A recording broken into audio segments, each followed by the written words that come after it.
Joining me here today is the man, the myth, the legend, Hades. So, Mr. Underworld, tell us a bit about yourself. Hello. I'm Hades. I live on 4th and Styx Drive. I have many pets. I'm not gonna name favorites, but Cerberus isn't not my favorite. Well, speak of the devil. He's here today. Wait, so he's not guarding the underworld? Who's gonna stop Hercules now? I'll be right back.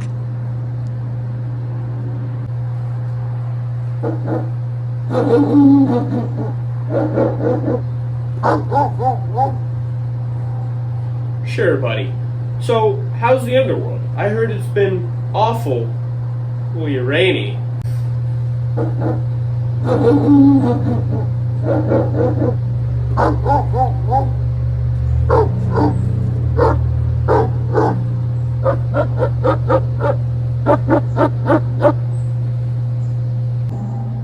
Well, good to know there's some kind of way to get past those eyes in the back of your heads.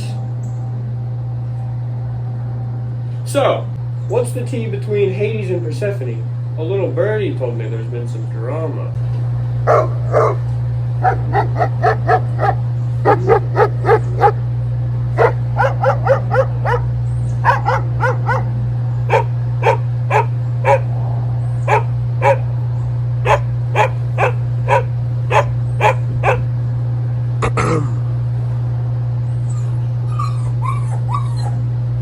Well, maybe I don't have a favorite. Anyway, how's the family? I've heard there's been some titanic feuds. Oh, you know, the usual. Dad, Kronos, tried to eat us. Zeus, Poseidon, and I killed him and the rest of the Titans. Then my brother had a kid with my mom, Rhea. It kind of started all the gods, so nothing too out of the ordinary. Good to know everything's still going normal. Tell your mom I said hi. So, everyone's been dying to hear if you have any kids. Well, being the god of infertility, also, I kind of have a hard time with that. So I kind of just have pets to compensate with my everlasting hole in my heart, but it's going great. Well, I'm sorry to hear that. Your brothers don't seem to have much of a problem being in the overworld. Speaking of which, how'd y'all decide that? Like, who rules what? No. We kind of just drew sticks for it. I got ruler of the underworld and dead people. That also left me to contain the Titans. Poe got the oceans, and Zeus got the skies. Okay. We did this to make it easier to contain the world since we all had our own areas. Sounds like you got the short stick. You ever get mad at them for assigning you the job to assign dead people while they're assigned jobs that people would die for? You know, I never really held them accountable for that. In fact, I love what I do. However, some people make it hard. Like this one real mean guy, Asclepius, who keeps making people immortal. Like, come on, man. That's not how it's meant to work. They gotta come see me. Yeah, I hear you out on that one. My coworker, Janice,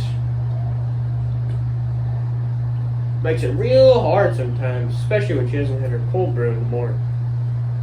You know, on to another topic. How do you feel about people's interpretations of you? Like in different religions? Like, I know the underworld is a bit different around here. Okay. You know what they say, imitation is the best form of flattery. However, I think people think the underworld is a bad place. It's only a bad place if you're bad. The underworld is a beautiful place after death, as long as you show kindness and xenia. Well, you heard it here first, folks. Kids, stay in school and don't do drugs. To end off our interview, what are a couple of feats you've accomplished in your times? And I'm not talking about the ones with toes. Not to brag or anything, but I've got the power to snatch anyone and contain them in the underworld. No matter how strong they are, I'll keep them. And just think about it. I can do anything I want with dead people. You can't even see them. Hopefully. those are some real grave accomplishments. Well, folks, our time here is about done. Thank you for joining me on this fine evening, Hades. Well, it's a pleasure. Well, back to you, Jim.